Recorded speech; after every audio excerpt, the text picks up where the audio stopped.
Welcome to Residential Tech Talks. I'm Jeremy Glowacki, Executive Editor of Residential Tech Today. On this week's podcast, John Sciacca joins us from Myrtle Beach, South Carolina, where he is co-owner of Custom Theater and Audio. John is a very good friend of mine and one of the most entertaining writers in the AV integration space. And I wanted to have John back on because it's been a little while. It's been a year, almost to the day since our last podcast recording, where at that time we celebrated his Two Timers Club entry because he was one of the early ones to be on twice.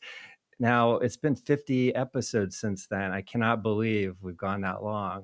John and I talked last time about CEDIA Expo and how we were excited about going to Indianapolis. I live near Indianapolis, but he was coming in. We talked about all the stuff we were going to see. Well, one of us actually attended CEDIA Expo 2021, and the other guy, it was pretty much pure lies because he didn't go at all.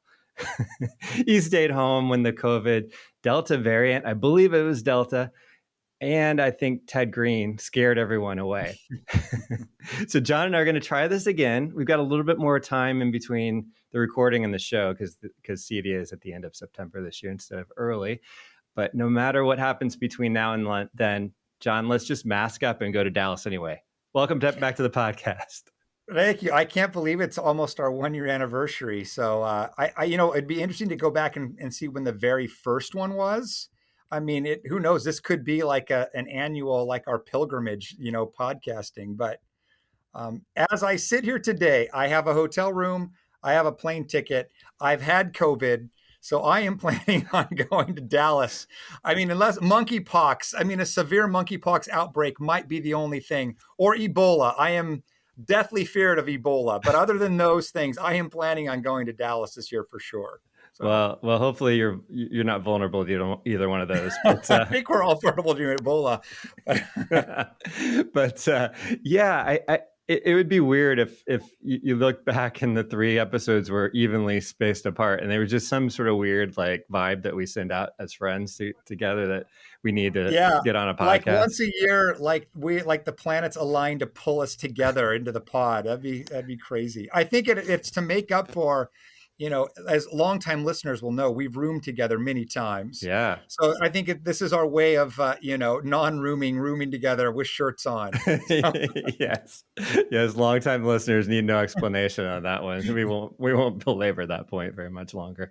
But hey, I want to catch up with you as a friend, as a fellow writer and, industry person, and obviously as an integrator, because your insight is always interesting. And I wanted to know, first of all, in the past year, it's been a bit of a roller coaster for the industry. We've gone from extremely busy, everybody is just getting all this pandemic extra business, to things get a little weird with the economy, and the lack of product availability has been tough for a lot of companies. What's the general vibe for you over the past year since we've talked, since last CEDIA? Historically, I'm in Myrtle Beach. My store's in Myrtle's Inlet, and I apologize for the grainy video. I'm in our theater showroom here, so it's dark by design. But we're a small market, and we kind of trail behind the trends. So when things get super busy, we trail behind that busyness. And when things get really slow, we trail behind that. So like I can remember back in like the huge recession, I want to say it was like 2007, 2008, whatever it was. The year of the recession was our biggest year ever because we trail behind. So we had all this work. And so like we started seeing it after that. So we're actually incredibly busy right now. Right. I did invoicing today, I think for like 8 or 9 4K TVs over 75 inches. I mean, we're just, we're looking to hire people. I mean, same story for everybody. But I mean, right now, my partner is in the other room going over a, high 6-figure proposal. So we're really busy right now. There's more construction going on in these high-end communities than I think I've ever seen before. So I think that we're going to have a really good 2022 and 2023. Now, will we kind of lag behind that and see a slow 2024? Maybe. Some of the things that kind of help us here are it's less expensive, the cost of living. So we see a lot of influx of people. Um, people that kind of want to cash out up north or out west come out here. So even when it's slow, we're still relatively cheap to come out here. Um, as far as equipment goes, I mean, we're really noticing, like on TVs, we seem to have come out of the TV shortage. Mm-hmm. We don't seem to have not having a difficulty getting TVs. I will say my business partner Alan was really good about forecasting and trying to stock us up on things. I am. We joke about I watch the money, like a hawk, and all spending approval has to go through me. Normally we don't keep anything in inventory, but Alan has kept us well inventoried up, which really served us well. So other than some really specific Sonos components, like anybody else, we have 50 amps on order right now. With some of those orders that go back to March. And like there's a one Luxol specific network component. I've been waiting on it for like 9 months. But for the most part, we've been able to kind of pivot, find things, change things, reach out to people. We're a ProSource member. And I was able to reach out to that group, and I got the Luxol part that I needed. Somebody had one. And so, off camera, I was telling you that, we're a small company. We have 4 people. One of my installers hurt himself. He fell off a ladder, which wasn't so bad, but then he landed on the ladder on his elbow. Oh man. And then that got infected. And, he's been out for like over 2 months. So, everybody else just pitches in. We moved him in. He watches the shop. I go out in the field. So, the way that small companies are, man, they adapt and they overcome. So that's kind of been, we call ourselves the little engine that can, and we just kind of figure out a way and keep going. Is that how you ended up in an attic recently? I saw that post on Facebook. Yeah. So it was a job, and it was a new builder, and he called us down there. He's like, "Yeah, we're working on this house," and I get there, and the house is like done, and I'm like, "Man, this is not new construction anymore. This is a full retrofit." And he's like, "Yeah, we should have called you, and we didn't. The homeowner just decided this was important." So, yeah, I spent 5 hours on my belly and I mean on my belly on rafters in an attic. The only saving grace was it was spray foamed, so it was only like 85 degrees in there. Okay. But I mean, I'm 6'3", and a lot of the things, like the way that it was framed out, was like I literally was on my stomach crawling beneath joists and trusses. And, I kind of pride myself. I won't ask my guys to do anything that I wouldn't do. Right. And so, suck it up and get in there. Not every day is fun. and that day wasn't fun. But, at the end of the day, we got it in. The builder was thrilled. The homeowner was thrilled. And, smile and move on. So what were you doing up there? Were you running pulling wire? Okay. Yeah, we were running 7 pair of speakers on this big wraparound porch. And so, basically one of my guys, he would drill through from the outside. And then, have you ever seen those videos where they're like inseminating cows? No, I have not. They put a big glove on and they go in. Okay, sure.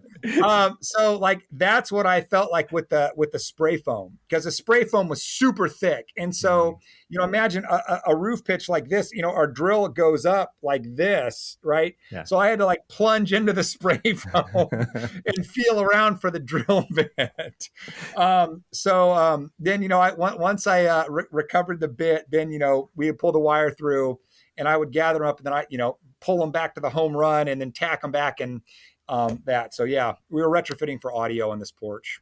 Yeah, wraparound porch. That sounds very South Carolina, very southern. Oh man, and a huge porch. I mean, 2 pair of speakers per section, so really wide. Yeah. But it's like this community that we work in is called Debadoo. I'm sure that's not how you say it, but that's everybody here says it. And there's more construction going on Debadoo now than ever. And there's a lot of people that are buying these oceanfront homes. and ripping them down and rebuilding it and doing like really high end rentals, Hmm. like $10,000 a week rentals.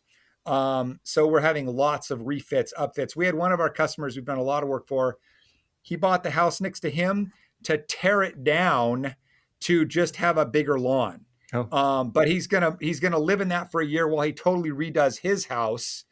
It's crazy, but there's a lot going on right now, and we're in the midst of it. So well, oddly, my brother-in-law, who isn't really on speaking terms with my wife, which is a long story, but we heard through her mother that he relocated from New Jersey, where he's lived his whole life, essentially, although he spent a little time in Massachusetts as well, down to Myrtle Beach to just start all over. He works in a job that's remote, so he doesn't really have to be located anywhere specifically, and found Myrtle Beach by some accident through a friend or something. Loved playing golf down there with all of your like thousands of golf courses, and decided, wow, there's something other than where I grew up. I'm going to go down there and live. And so that's kind of the thing you were just describing, Northeasterners, whatever, people relocating down there.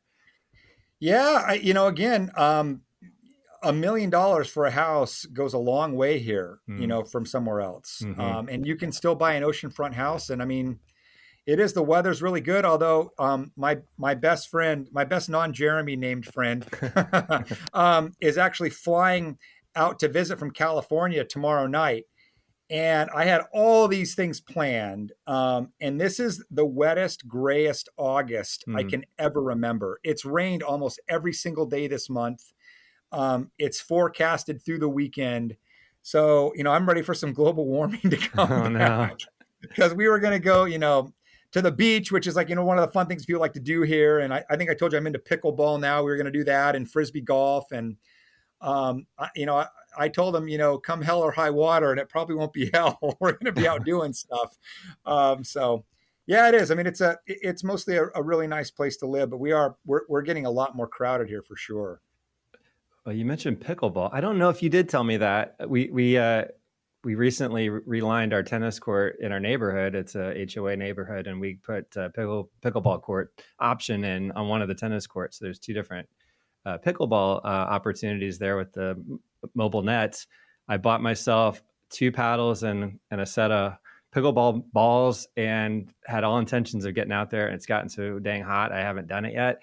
But it's going to be my fall activity now that It's super fun. We've gone. I did the same thing. We bought a couple of sets off of Amazon. I think they were $50 or something. yeah. And I played tennis all through high school, so I really like tennis. But my 15-year-old daughter Lauren, we tried playing tennis, but the learning curve was too much for her. She didn't really like it. Yeah. And my wife, it was just too much running around. But I got them out we go out and play pickleball as a family twice a week. Nice. And it's a lot of fun. The learning curve is really light. It's not nearly as much running. It's a lot of fun.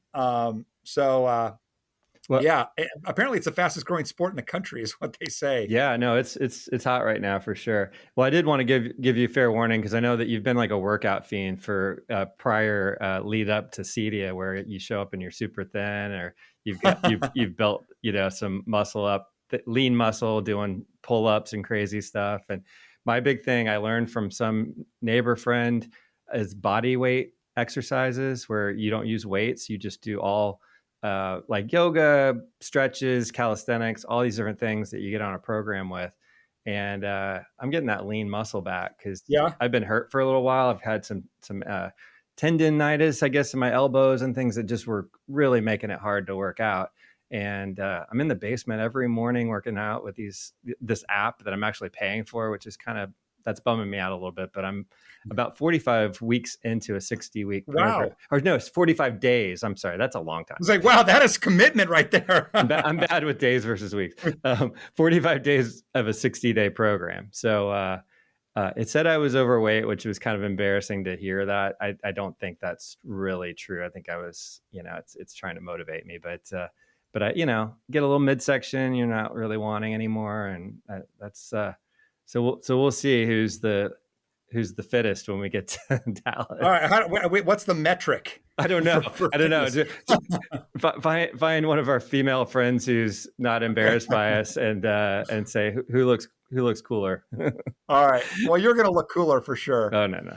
Well, hey, so of in addition to being an integrator, you also write for residential systems. You have your own Cinelex website now that you're running.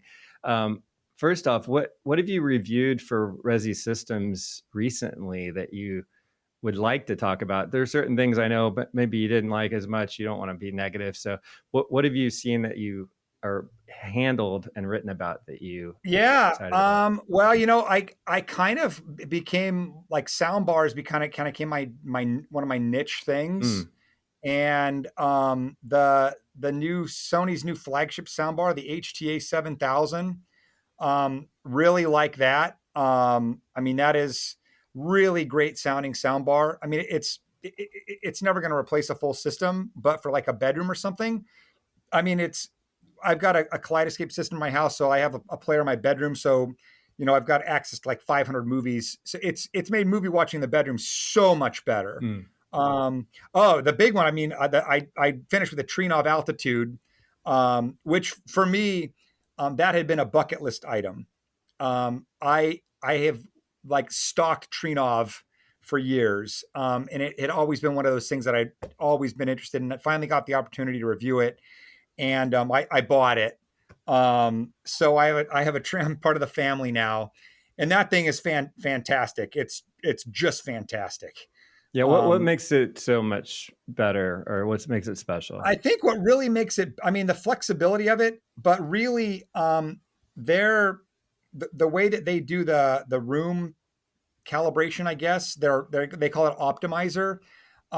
Their microphone is like this four-headed. It looks like something that like the interrogation probe from Star Wars would come at you with. Yeah. But I mean, it's so powerful. I mean, there's like literally any tweak that you would want to make, and I mean literally any tweak you'd want to make, it has that available to you.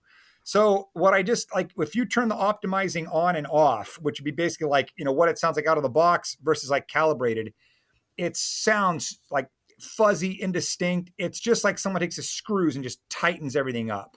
And I notice so many more little sounds around the room when we're watching something, or just like, even when there's no sound, just like the sense that your room is another space. Like this kind of, I don't know, it's hard to describe. And also, I mean, they do something called like remapping. So I do not have a room that's well designed for a movie room the way that lays out, but they're able to digitally reposition speakers where they should be. And I hear sounds coming from where there's no speakers within like a long way. I mean, it's really, really great. I had a Marantz before that. I had their flagship processor, which I loved it. It's fantastic. But the tree knob, and in my review, I kind of compared it to like, being in the golf business. There's like a Club Pro, and then there's like a Tour Pro. And like, a Club Pro is good, but the Tour Pro is just next level. And that's what the tree knob is. So that's something that I just finished. I'm in the midst of reviewing a new Sony laser projector. I have a new kaleidoscope component under NDA that I'm working on. We talked about, I'm working on the Hunter Douglas stuff. Couple of hiccups there. I've got a brand new Gen 3 Sunbright TV that I'm going to be reviewing. So I've been getting a lot of cool stuff. I will say, I'm sure as readers probably know, I worked with you at Resi for a long time. You were the editor-in-chief there, and we had a great reviewing relationship. You handed me over to Tony when you left, and Tony's no Jeremy, of course, but he really kind of lets me have free reign on whatever it is, like, and much like you did, whatever I want to look at. So I'm fortunate enough to get to pick to review the stuff that I'm interested in, which always makes it more fun. I'm not slogging through a $500 receiver or, something lame. It's always like, the cool stuff that I really am interested in. So that makes the review more fun. Yeah. Well, that Trinoff is going to be part of a big demo system at CEDIA that they're going to do a press event for. It's always part of a few big systems, but I know that they're going to be with, because I just talked to Jim Noyd, who does their PR the other night. And it's going to be a gosh, I think Kaleidoscape's part of it. I'm trying to remember this. Alcons, maybe is Alcons the speaker I company? think so. Yeah. Um, I can't remember, but yeah, that's going to be an awesome demo. Yeah, I yeah. think I got invited to two things back to back. That event and another one that both had tree nav. So you're right. There are multiple demo rooms that are going to be using that as their processor. And I had to check, like, wait, is this the same event but a different PR person? But no, it was a different yeah, setup. So yeah, that's a great endorsement there from your own home experience. That helps me I to. think, and just to put a bow on tree nav, what makes it so good. Imagine like if you were an artist and you had every single color in your palette to work with. That's what the tree knob is. It gives you any tool possible to correct your room, but you've got to know how to use those tools. And I mean, I've set up hundreds, maybe even thousands of surround sound receivers at this point. I honestly don't know what to touch in this thing. I had Chuck Beck, who does their to TreeKnob's account manager. He logged in remotely and would, like, basically, I was this monkey button pusher, and he could see what it was doing and he would do it. But I really, now that I'm going to own it, I don't know if you know Adam Peltz. Adam Peltz is probably, and he would say probably out of humbleness only, the top audio calibrator in the world. Okay. Adam and I, kind of like you and I, we go way back. We met at a Runco training many years ago, and it's just one of those things. We sat at the same table, and I was a cut up, and so he thought, he was the kind of quiet guy like you, thought I was funny, so we sat at dinner every night, and so we've developed this friendship, and it turned out that Adam is like literally a world-class rock star. His old company called him the MFP, the mother effing Pelts, because he was so good. And so, Adam lives in Nashville, and he said he might come out and like give my room an MFP tune up. Nice. And so it's like, that's the one thing about the tree knob is like, if you've got every single color in the world to work with, but there comes some intimidation with that as well, not knowing what you're going to do. But it will be in a lot of booths at CEDIA, and anybody that's listening to you is going to be familiar with that name for sure. Right, for sure. Well, we will continue our conversation with John Sciacca after the break. Do you want superior smart home automation at a great value? Shelly Wi-Fi relays by Alterco Robotics cover DC to line voltage, allowing you to control lights, outlets, appliances, garage doors, pumps, and much more.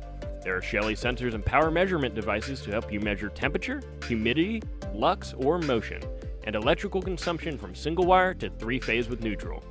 You can use Shelly with a licensed driver for Control 4, Elon, or other premium systems, as well as your customer's existing hub, voice assistant, or any platform that accepts REST, MQTT, or CoAP. Shelly can make IoT very easy. Available now at Blackwire, City Electric Supply, and Worthington, or at shellyusa.com. Welcome back. We're talking with John Sciacca, co-owner of Custom Theater and Audio in Myrtle Beach, South Carolina. John, so you mentioned Kaleidoscape. I know it's a brand that's near and dear to your heart. What movies have you watched recently that you've enjoyed? Literally, last night we watched Top Gun. I had not seen it in the theater. I had really wanted to, but it didn't work out.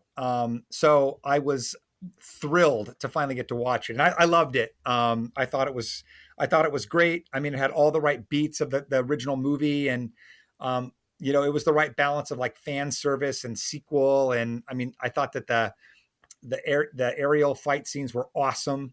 It looks and sounds great on a home theater. The only thing that will bother some people, I'm sure, is that it has variable aspect ratio, which means it goes in and out of 240 to 178 to 1 when it's IMAX footage. Oh, wow. Okay. So, if you're watching it on a wide screen, it doesn't work really well. So it's more for a 16 by 9 TV. So it's going to be narrow, and then when it goes to IMAX, it'll fill the whole TV up. But it's a terrific, movie. It lives up to the hype all the way. I thought that was great. And we also recently watched Prey, the Predator. It was on Hulu. Thought that was fantastic. my only complaint with that is I really wanted to watch it in the original Comanche. I mean, I thought that would be a more immersive, but the Comanche, it's dubbed, so the lips don't line up. But when you turn the subtitles on, it has everything like, crickets chirping, dog barking, predator clicking. Yes, that was just too irritating. And then we watched Elvis recently too, which did not see in the theater. I didn't know much about Elvis. Oh, you didn't? No, not about his life. Okay. He died when I was 7. Yeah. I think he died in 1977. Yeah. Same here, but I know a lot about him. I don't know why. It's just one of those guys that I kind of picked up a lot. Yeah. I mean, to me, when I think of Elvis, I think of like the Vegas impersonators. Right. I mean, like I think of the character of Elvis, right? Not the actual guy. But I like Baz Luhrmann, who did Great Gatsby and who did Moulin Rouge. I mean, he's got a definite style. Yeah. I felt like there was probably enough meat on the Elvis bone to just focus on him, but he really focused on it through the eyes of Elvis's manager, Colonel Tom Parker. Yeah. Yeah. Which again, I didn't know literally anything about him. Yeah. And I thought that Tom Cruise's accent was distracting. Tom Hanks. Yeah. Tom Hanks. Yeah. Not Tom Cruise. Yeah, Tom Hanks. Yeah. Tom Hanks needs to, I mean, who am I to tell multiple Oscar winner Tom Hanks not to do accents, but he really should just be Tom Hanks in every movie and make slight alterations to himself. You know what? At first I thought he was speaking maybe Russian. Then I thought it was like a Creole Bayou, Louisiana. Yeah. Then I thought maybe it was Irish. And so my wife looked it up and she's like, oh, this guy was Dutch. And then all I could hear was Goldmember from Austin Powers. All I could hear was Goldmember. And it's like, oh, this is a big one. Yes. So it's like, that kind of like took me out of it a little bit. Yeah.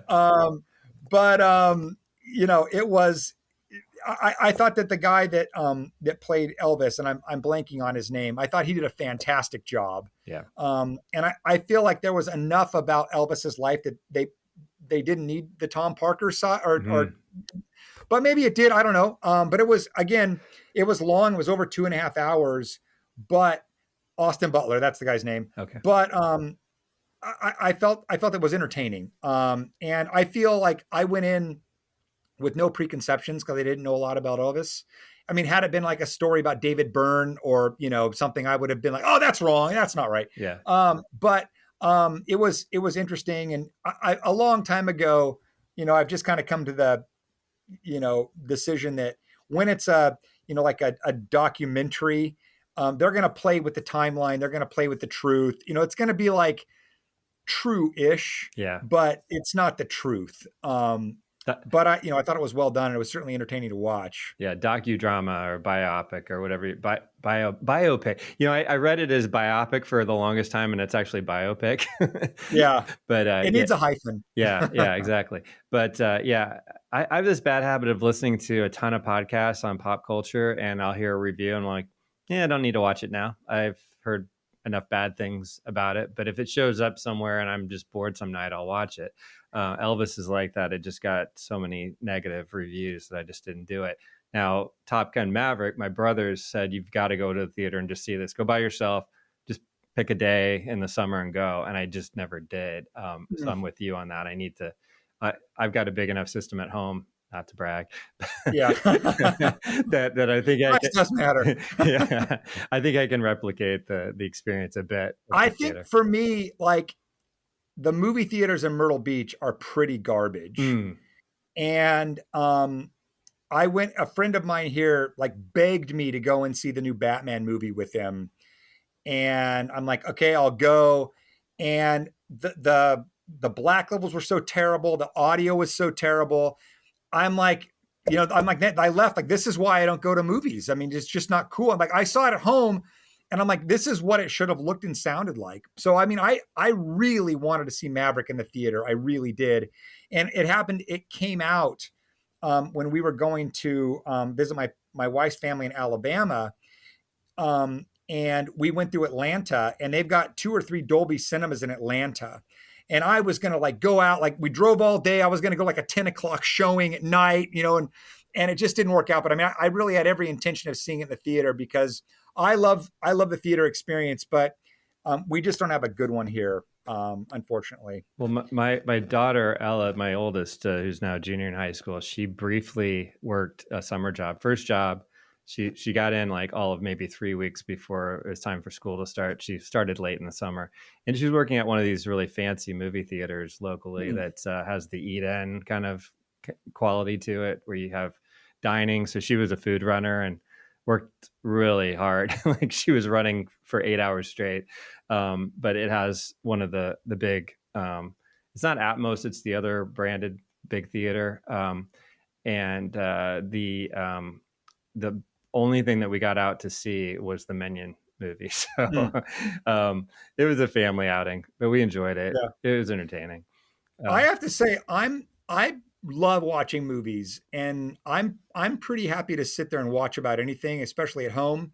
I mean, I just enjoy watching movies. But and this is a rare thing. We started a movie the other night that was such a groaner that we turned it off. Like I had my daughter Lauren out to watch it, and my wife wanted to see it. Was Cyrano, with the guy from Game of Thrones,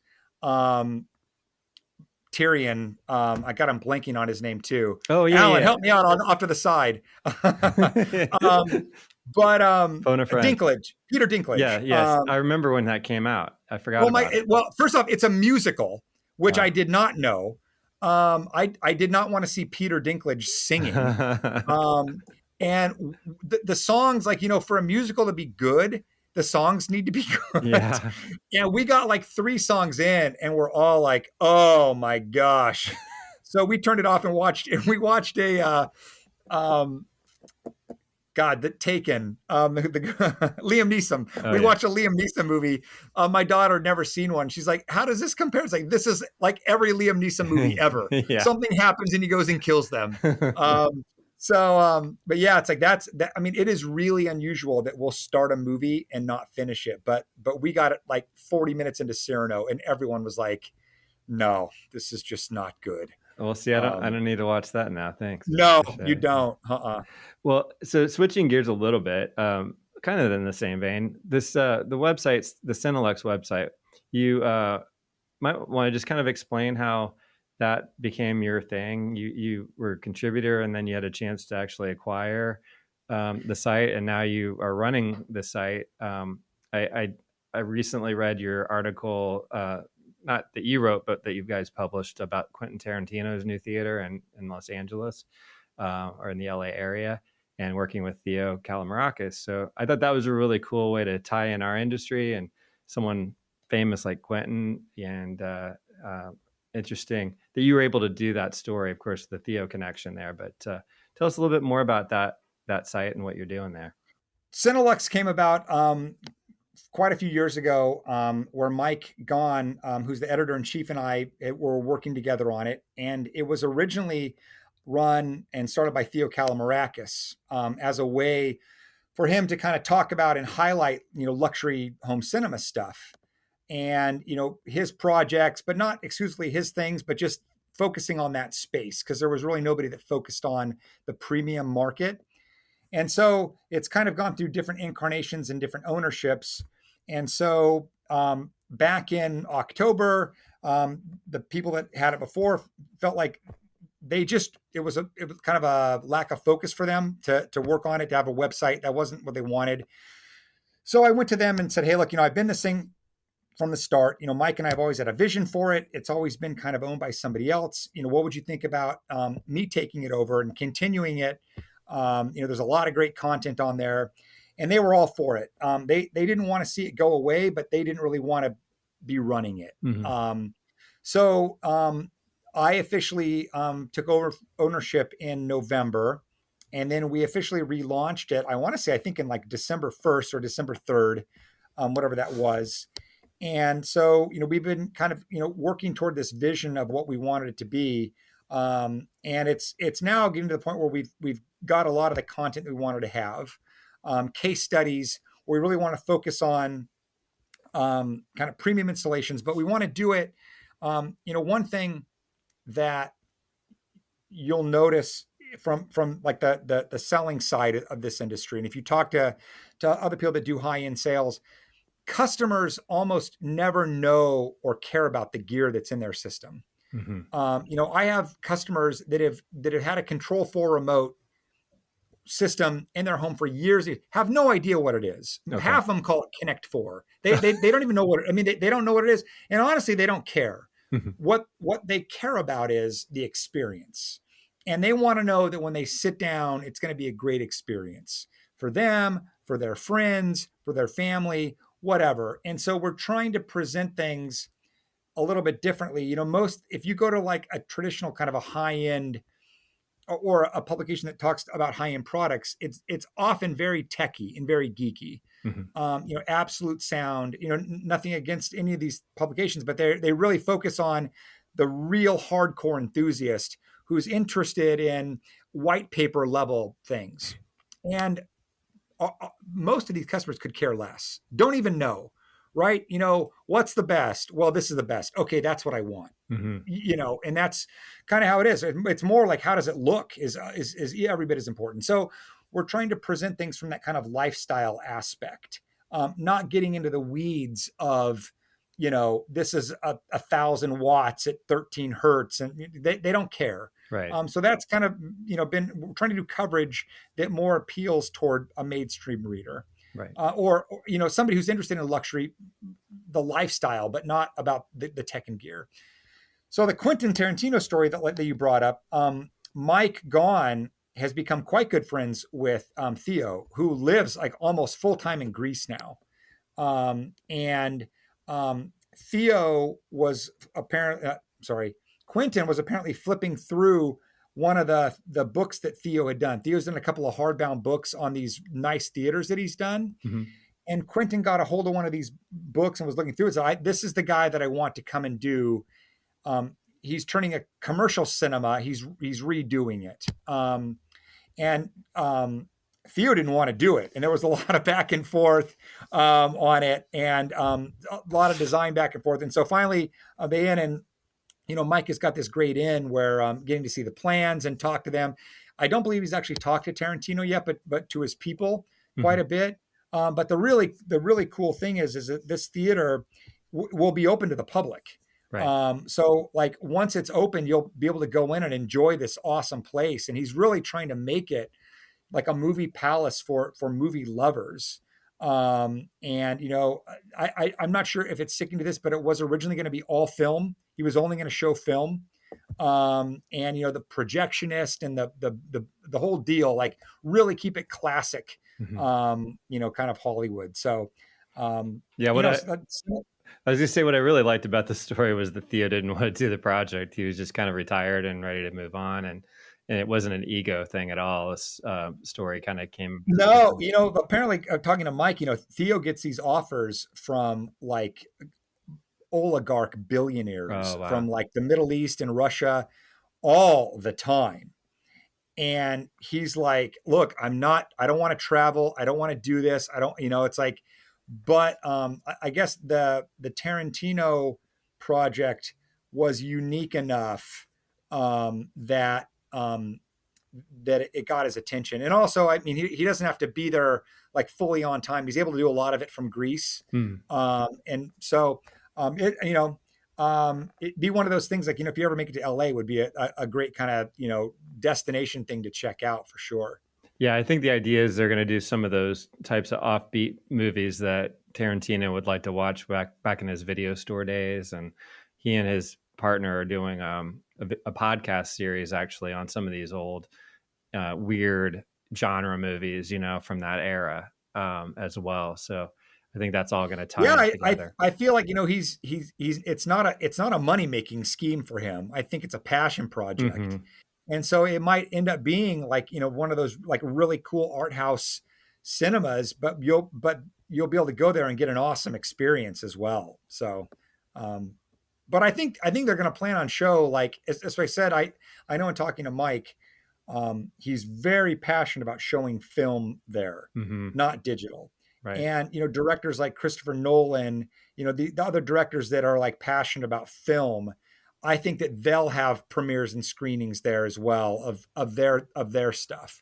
But it's all to be determined, of course, but it is a really cool story.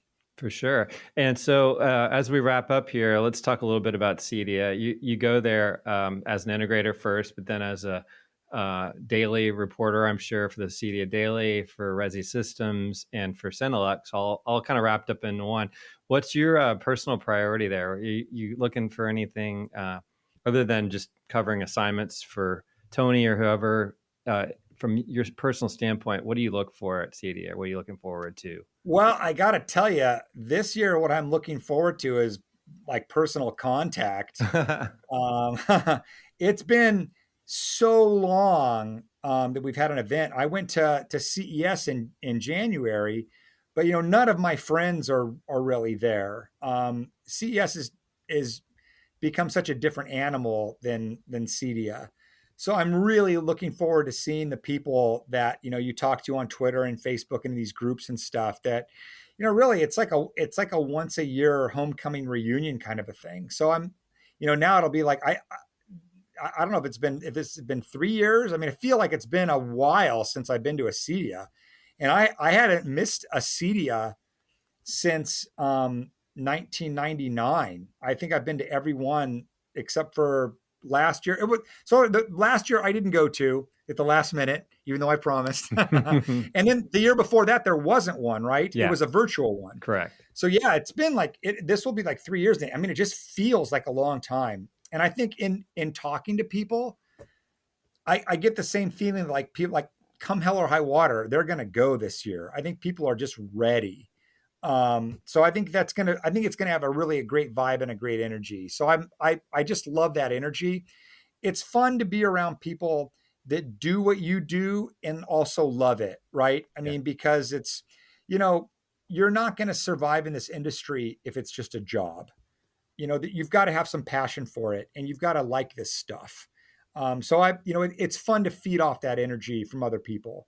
But again, just checking out the new stuff. I mean, I'm personally in the market for a new video projector. I really want to see the new JVC.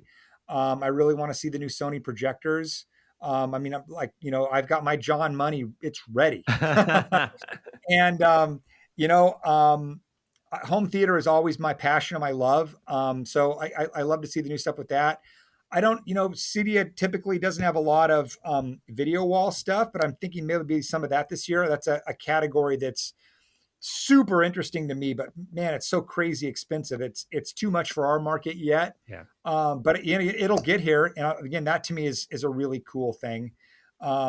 And then I just, I like to just wander the floor. Like my favorite part of CEDIA is wandering, just finding that cool little stuff, that you didn't know about, or that, somebody's really excited to tell you about, that's really what I like. I mean, Meridian, they're unveiling a brand new flagship pair of speakers, the DSP 8000 XEs. This is an evolutionary product for them. They're gonna be playing those, can't wait to hear those. I love it, man. I'm one of the few people that was sad when they moved away from a 4-day show. I was there, dusk to dawn. Like when we go to Disneyland, when the gates open, baby, until that last firework pops off, I'm diehard on the show floor. Yeah. So, I'm going to be there. And, if you see me, come up and say hi. Well, not you, of course, but I mean, we will see each other. But I'm saying for your listeners, if you see me, come up and say hi, because I love to meet people at the show. Absolutely. And, I still get a kick out of somebody telling me that they've read something that I wrote and they liked it, or maybe they disagreed with something that I wrote and want to talk about it. I'm open to the interactions. I'm excited to be there. Well, I look forward to seeing you in person there too. It's been forever, and and great to catch up with you virtually here a little bit in advance. And thanks again for taking the time out at the last minute and being my Regis Philbin on Letterman as a fill-in for a guy who had to kind of postpone because he was sick. So he sounds lame. No, he's a good guy, and you know him. I'm not going to call him out on here, but. We just had to do it a little later in the week. So. Yeah, no worries. No, I'm thrilled it worked out. One minor interruption, so I'm happy it wasn't that bad. And if I've got to be interrupted to go help somebody sell a kaleidoscope system, then I got to take it. Hey, yeah. So, Yeah, it's better than unloading a truck like you thought you might have to do. So yes, although it's 5:21 p.m. here right now, so my fear is the guy's going to come rolling in at like 5:50. And like I said, I've got like a 30 Lutron shade delivery that's making its way from Chihuahua, Mexico by truck. Okay. Yeah, it's like that. It's like the quarter in No Country for Old Men. It's been traveling all this way, and now it's here, and I'm going to have to deal with it. Well, it sounds like an important delivery. So yeah. We'll wrap it up. And thanks again. John Sciacca is co-owner of Custom Theater and Audio in Myrtle Beach, South Carolina. You can learn more about his company at customtheaterandaudio.com. And you can subscribe to the Cinelux newsletter at cinelux.com. That wraps up today's show. If you're new to Residential Tech Talks, please subscribe to the weekly podcast on your preferred platform and consider rating or reviewing us on Apple Podcasts or Spotify. Also, check out all the latest residential tech news at the magazine's website, restechtoday.com, where you can also subscribe to the print or digital magazine and to our Tuesday and Friday email newsletters. Until next time, please stay safe, stay inspired, and let us know if you have a great story to tell. Residential Tech Talk, lighting specialist to architecture to